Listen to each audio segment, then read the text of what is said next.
So back in 1944, there was a movie called Gaslight, and it had Joseph Cotton, Charles Boyer, and Ingrid Bergman in it. And actually, it was Angela Lansbury's very first role in a movie.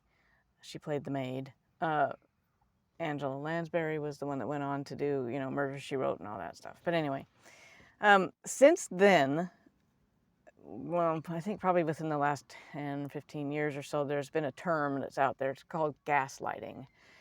It's being used more heavily these days. And basically what it is, gaslighting is when the gaslighter, the person who has nefarious intentions, purposely manipulates another person to cause them to doubt their own beliefs or their sanity or their memory or whatever. They manipulate them into thinking that, wow, maybe it's me, And so there's a list of warning signs to be on the lookout for if you're being gaslighted.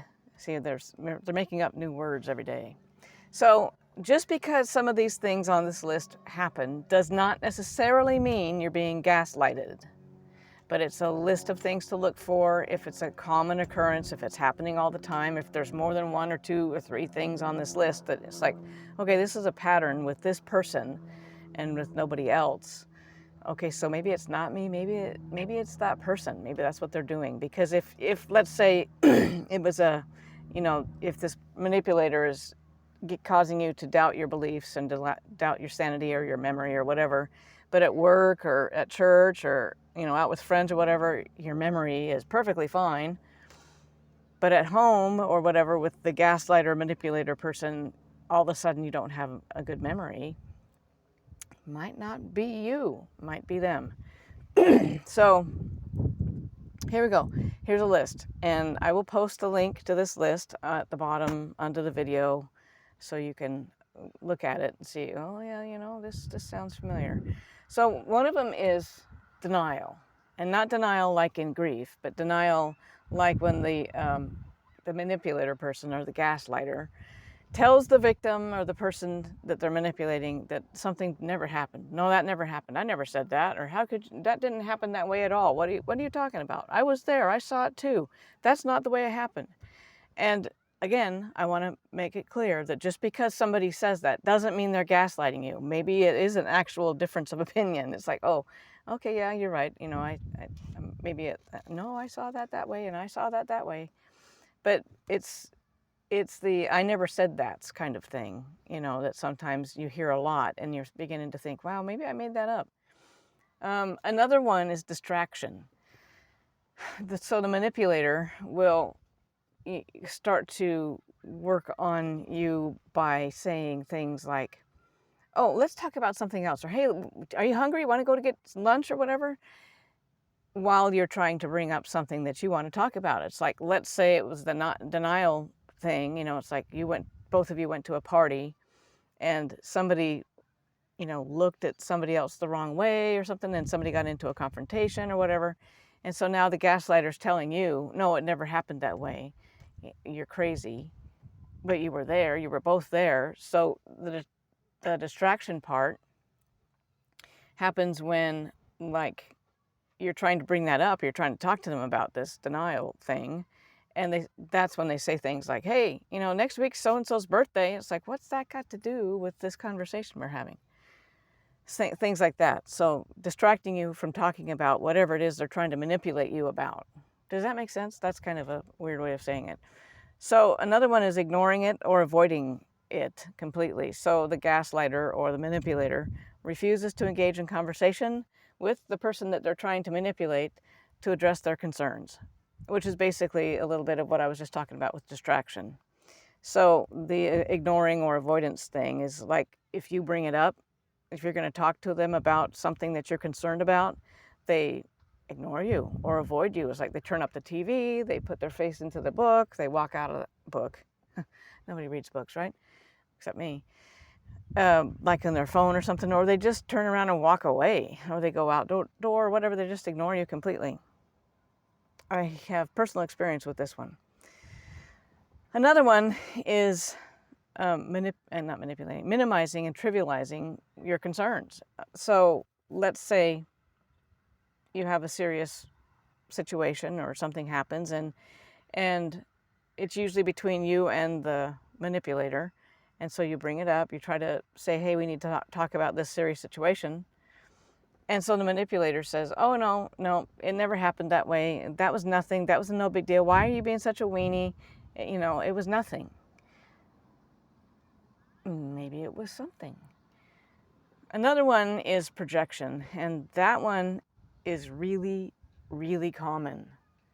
Projection is when the gaslighter manipulator person accuses the other person of the same behavior that the gaslighter is doing. Let's say, for example, cheating. Really, really, really common one. People who are being cheated on will quite often be accused of cheating by the cheater.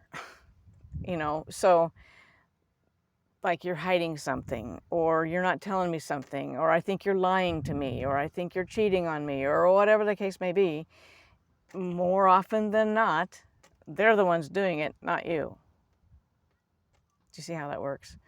I don't know if it has anything to do with guilt or whatever. Probably not. But anyway. So, and then put downs. That's pretty self-explanatory. So the manipulated, the other person, starts to doubt themselves. They start to think, maybe I'm wrong about everything. And then those kinds of thoughts of, maybe I'm wrong all the time. Maybe I was wrong in this situation. And boy, I must be stupid if I can't figure these things out.